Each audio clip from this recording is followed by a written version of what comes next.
2025 সাল হবে ন্যায় বিচারের বছর।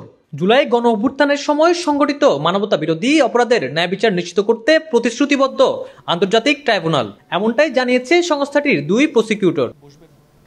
চট্টগ্রাম মেট্রোপলিটন পুলিশ সিএমপির প্রধান কার্যালয়ের মিডিয়া সেন্টারে আজ বিকেল 5টায় এক প্রেস ব্রিফিংয়ে এমন কথা জানান তারা। এই সময় আন্তর্জাতিক ট্রাইব্যুনালের পক্ষ থেকে উপস্থিত ছিলেন দুজন প্রসিকিউটর এবং দুজন তদন্তকারী কর্মকর্তা। এগুলোর এখন পর্যন্ত যে অবস্থায় আছে এগুলো তদারকি করবে চট্টগ্রাম মেট্রোপলিটন পুলিশ এবং চিফ মেট্রোপলিটন ম্যাজিস্ট্রেট আদালত চিটাগং।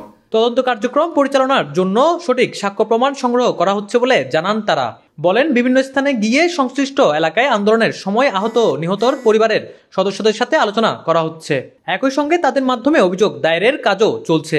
চট্টগ্রামে কি ধরনের আন্দোলন সংগঠিত হয়েছিল এবং তার প্রকৃত চিত্র কেমন ছিল তদন্ত চলছে এইসব বিষয়েও। পাশাপাশি ডিজিটাল ও ফিজিক্যাল এভিডেন্স সংগ্রহ করে সঠিক বিচার নিশ্চিত করার লক্ষ্যে কাজ করা হচ্ছে।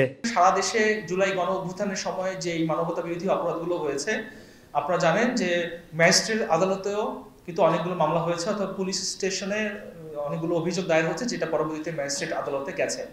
সেগুলি আমাদের এখতিয়ারভুক্ত নয়।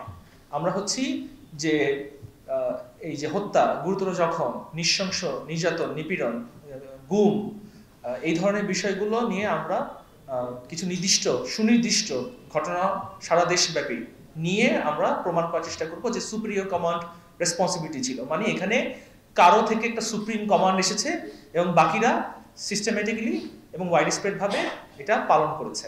চিফ প্রসিকিউটর বলেন, মানবতা বিরোধী অপরাধ প্রমাণ করতে সাক্ষ্য ও প্রমাণ অপরিহার্য। সত্য অনুসন্ধানে ট্রাইব্যুনালকে সহযোগিতা করতে গণমাধ্যম কর্মীদের সহযোগিতাও আহ্বান করেন তিনি।